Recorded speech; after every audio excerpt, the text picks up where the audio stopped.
Thanks for joining me for another episode of Cold Email Breakdown. A lot of people watching this probably haven't seen this before and have no idea who we are, so I'll just introduce myself quickly. My name's George. I'm the founder of Email Chaser, which is a cold email sending platform, and the entire purpose of these episodes is just to talk about cold email and general topics in the cold email space that a lot of people have questions about, and then we can share our perspectives. And you don't mind introducing yourself? Sure. I'm Henry Rickroll, and I am an entrepreneur and an angel investor. My latest venture is a company I've co-founded with a friend of mine called Coworkly, where we basically focus on, it's an app that is essentially a database for co-working spaces across the world. Nice. Well, as we just said before this call started, we don't really have a plan for today's call, so I reckon I'll just get it started on the topic of email accounts, because sure, when people send cold emails, the thing that most people care about is deliverability, because obviously if your emails go to spam, then it doesn't really matter what else you do, you're not going to get any replies. So deliverability is probably the most important thing when it comes to cold emails. But even though everyone knows that, most people don't understand that your email accounts and how you set them up is probably the number one factor affecting your deliverability. So everyone's aware that they want to land in the primary inbox, but 90% of people set up their email accounts the wrong way.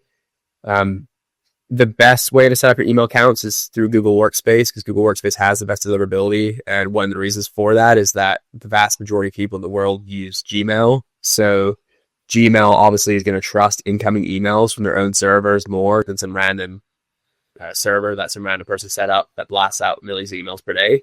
So, and there's also a much higher barrier to entry with setting up Google Workspace accounts. So it's sort of that high barrier to entry just sort of inherently limits the sort of spam from those email accounts compared to other methods.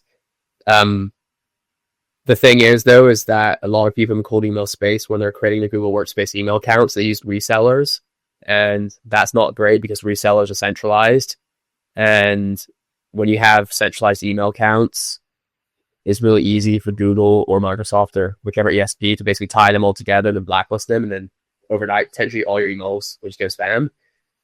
So I know sometimes it's not even your fault, right? It's someone else someone else's, like, because the resellers, like you said, will just combine everybody together into one or a few of their accounts that they have, and someone else can essentially, overdo it and flag some sort of filter, and then everyone that's under that reseller essentially gets blacklisted or banned, or, well, not banned, blacklisted, and you just notice that your emails just start tanking and going to spam. That's true. Yeah, and I know I'm kind of going on here, but go for it. I promise I'm leading somewhere that makes sense. But also, just for anyone who's watching who doesn't even know what a reseller, basically Google and Google Workspace, they have a reseller program where, like, imagine you're a university or something like that, and you need to set up thousands of email accounts for all of your students or whoever.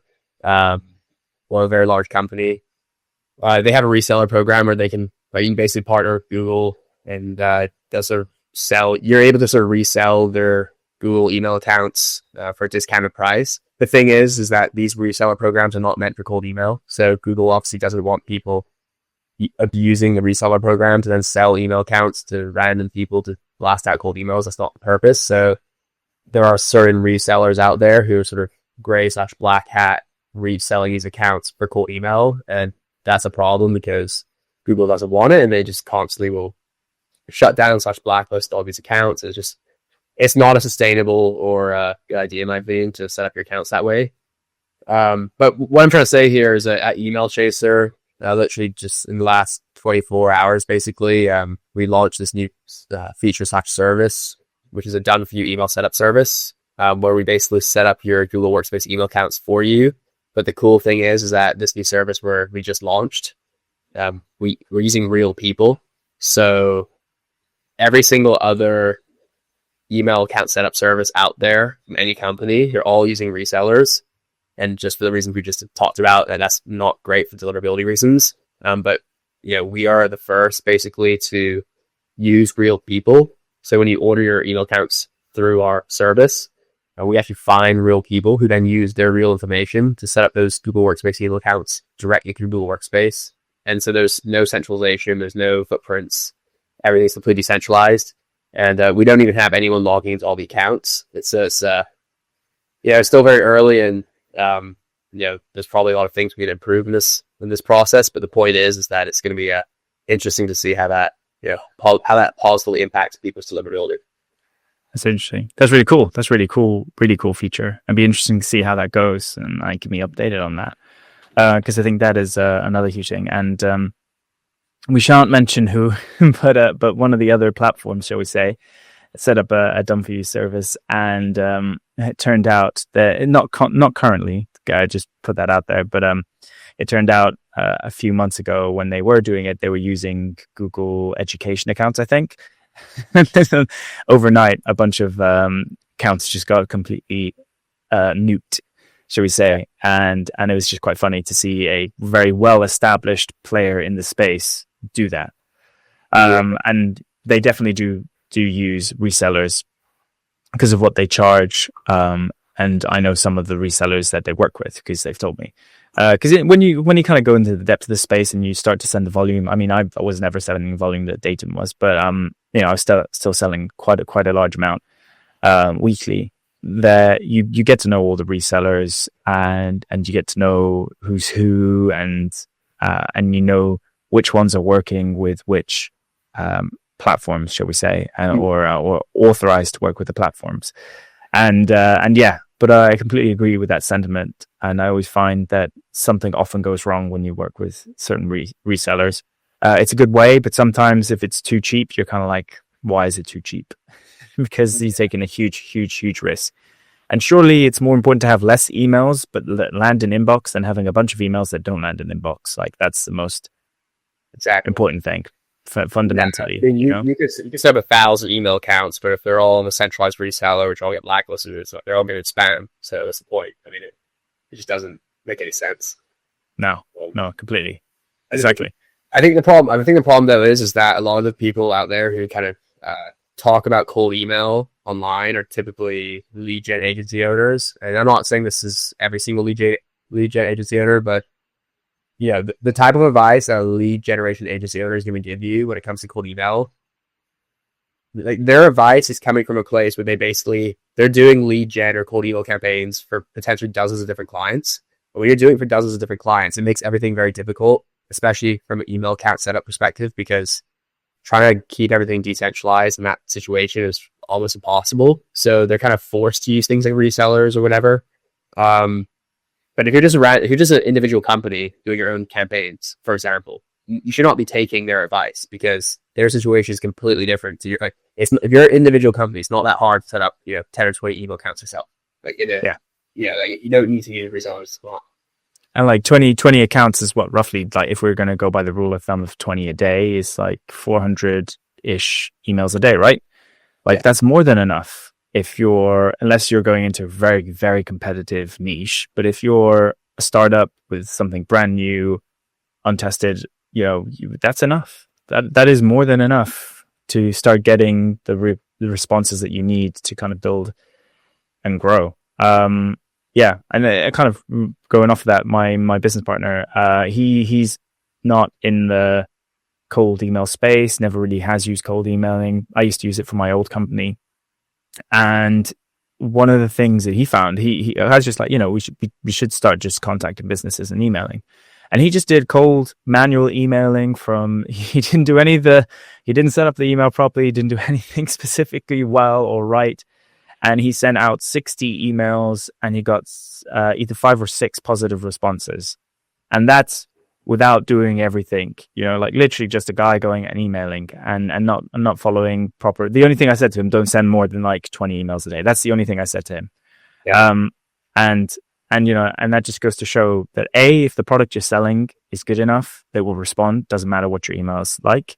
Mm-hmm. And B, sometimes I guess we kind of like to overcomplicate some things or like you're saying, these lead gen influencers, they overcomplicate it for the layman because for their setup it makes sense, but sometimes you don't need to go to that extent. You don't need to have 1,000 emails to kind of start getting positive responses.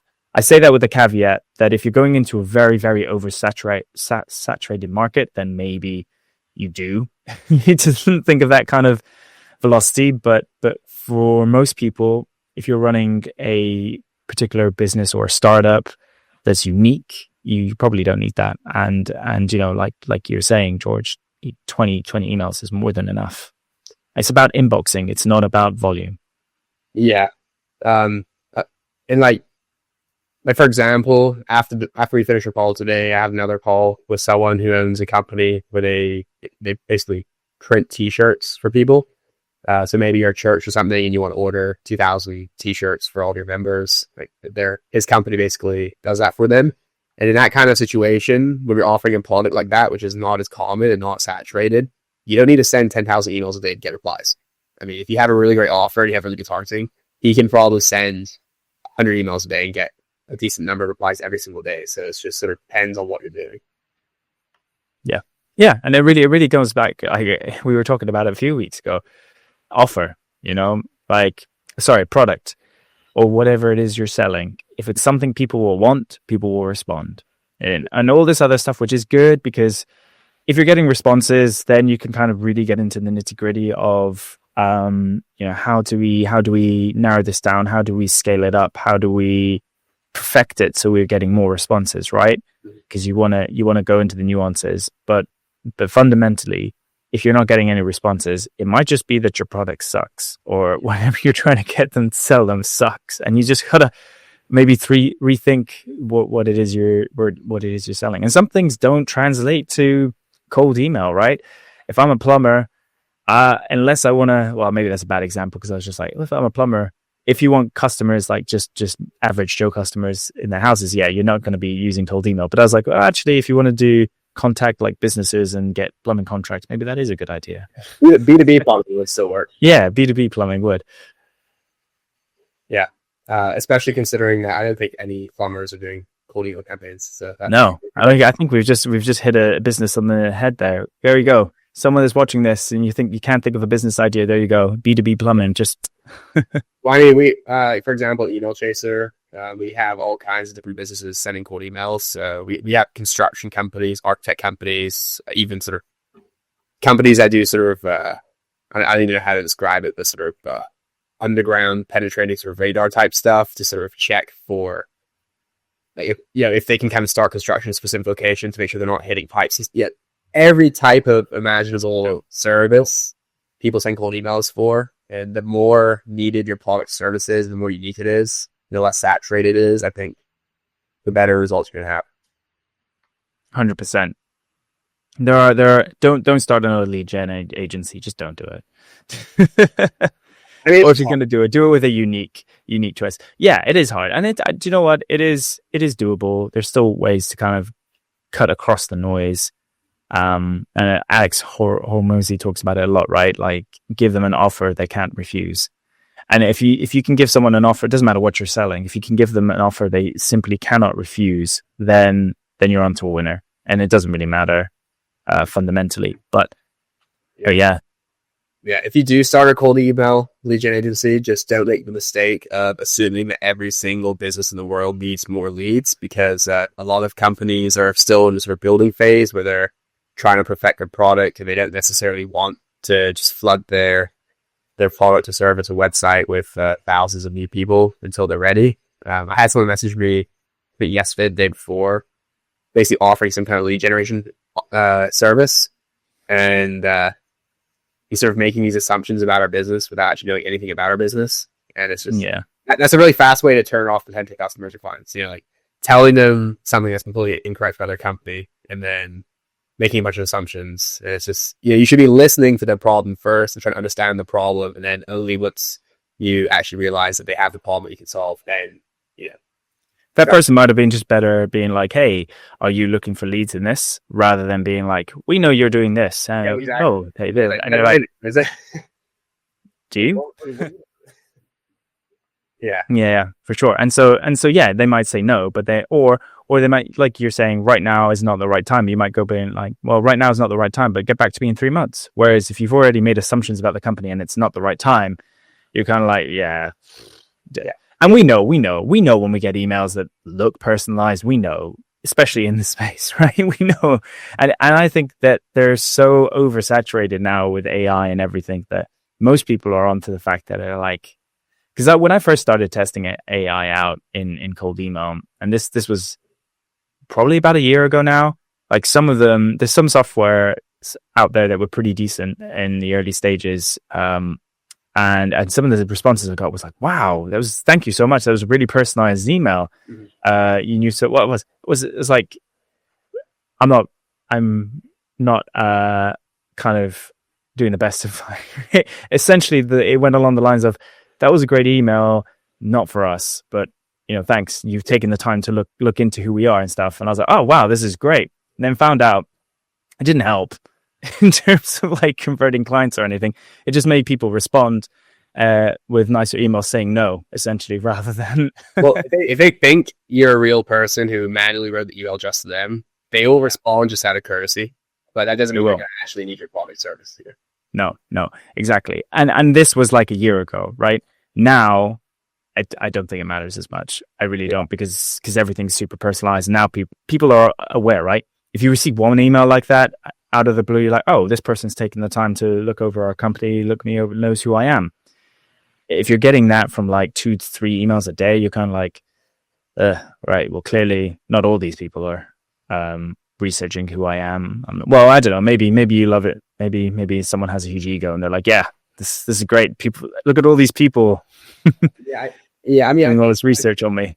Just on the topic of this whole personalization thing, I think the most important thing is kind of similar to what we just said. You don't want to tell someone something about them or their company, which is just wrong. So, like, you don't want to say, you don't want to scrape their website, their LinkedIn profile, and say, hey, I saw that your company has, I don't know, 50 employees, when actually their company has 300 employees. Yeah. If you're going to try to tell them something, at least say, okay, hey, I saw that on this particular website or this page, it mentioned that your company has, so it's like, even if you're wrong, you're kind of saying where you got the source from. So you're not coming across as this sort of all-knowing person who's just completely wrong. Very people off. Yeah. But I guess if you're like spraying loads of emails, then maybe you don't care if you're getting like 20% of them wrong, right? Yeah. So it all depends. Yeah. But as long as they don't mark you as spam. Yeah. Yeah. That's the big one, right? You get too many marks of spam, then kaput for that email, and then potentially damage the domain. And that's was it Spam House that stopped one of the big spam companies? I can't remember the name. I think it was Spam.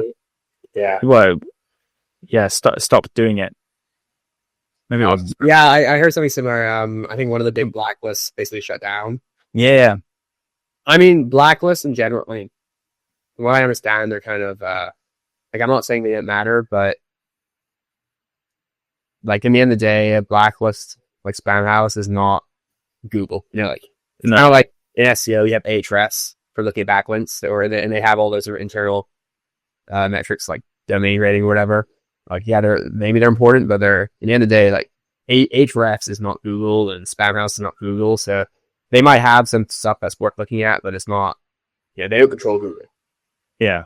And I guess Google and Microsoft are the two big entities you need to worry about, really. Yeah. Because everyone has either got Workspace or Outlook. Yeah, exactly. And very rarely they have like some Zoho Mail or something. But usually most people are targeting large companies, so it is going to be Workspace or. Yeah, maybe you're targeting companies in India. There might be a higher percentage of Zoho accounts, but if you're targeting people in the US or elsewhere, it's probably primarily Google and Microsoft. I've got only 5 minutes left. I know it's kind of a short call today. In the last 5 minutes, what should we talk about? I could say something about email verification, unless you have something else you want to discuss. No, let's talk about email verification. Let's go for it. Sure. So I guess one thing I'll mention is this whole concept of double verification, because a lot of people, when they're launching their campaigns, they will verify their email lists before uploading to a campaign. which is obviously a good idea, so that you only contact valid emails to make sure that your bounce rate is low. But most people don't do double verification, and I've even seen this in my own campaigns. It does actually make quite a big difference if you do double verification with 2 different providers.